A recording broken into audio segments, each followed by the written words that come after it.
Adaptive reuse is happening all across Phoenix. Older, neglected buildings are being transformed into vibrant new businesses that make our city unique. This one here is known as The Link, and you're about to see why. Matt Poole doesn't buy into the idea that a successful business is all about location, location, location. There's two things. I mean, it's being myself and my wife is always there, you know, and you really need to, if you're going to have a mom and pop restaurant, you really need to kind of run it like a mom and pop. I think people like that. They like to see the owners there.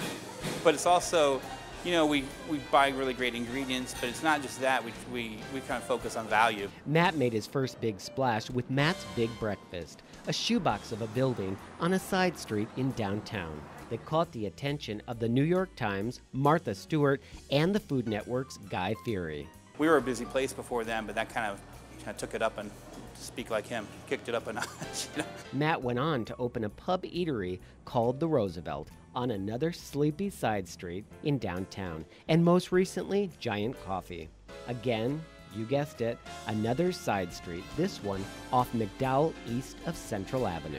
Even though it's not objectively a great spot, we're not on Central or we're not on Camelback, and there isn't a lot of obvious parking. I just thought the building was great, and I love what these guys do. He's talking about Chris Nieto and his team that transformed a 1950s office building into a business hub he calls The Link. Now home to Shepley Bullfinch architecture, a funky clothing store called Bunky Boutique, and Giant Coffee, among others. It was a great job.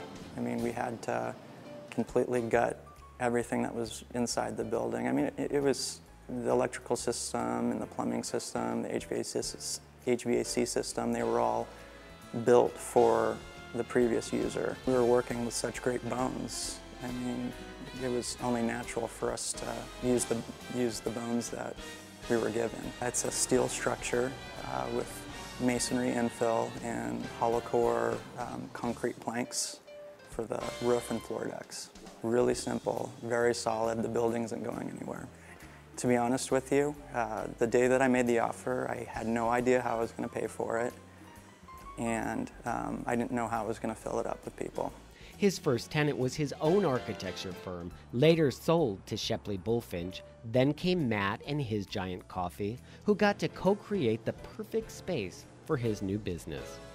It looks simple, but we were actually meeting all the time, just trying to brainstorm and find out how we want it to flow and to look in here. It's a spare, basic, kind of went for this comfort. I like to comfortable industrial look here, but there wasn't anything. It was just a shell down here. Chris incorporated as many green elements into the renovation as possible, including high-efficiency HVAC systems, low-flow plumbing fixtures, low-voltage light fixtures, and recycled wood throughout.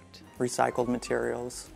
When we did the build-out for the Giant Coffee Suite, we actually used almost everything in there was made out of recycled material, all the furniture, all of the wall paneling. Chris believes adaptive reuse of older buildings like this one is what will transform our city, but says his building is only as successful as the businesses inside, like Giant Coffee. Over time, we've kind of developed a really nice, steady clientele, and we're doing great now. We're doing a little different thing here. We're a little bit more of a specialty coffee place, so we're not doing a million different syrups. We're kind of being more of a traditional Northwest style coffee house. So that was a challenge, trying to offer people really great product. We use all organic milk. We use really first-rate espresso, but also not having triple pump hazelnut lattes or frappuccinos or things like that. At the same time, we're getting progressively busier. We're also kind of, I like to think, fine-tuning our product a little bit. We bake all of our goods in-house. We didn't do that initially. So, getting busier and better. And back to the name, The Link.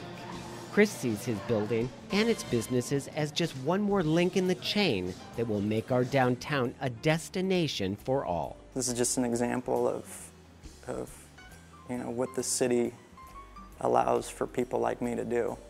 There are a lot more of these buildings out there, and I think we're going to see a lot more adaptive reuse in the future.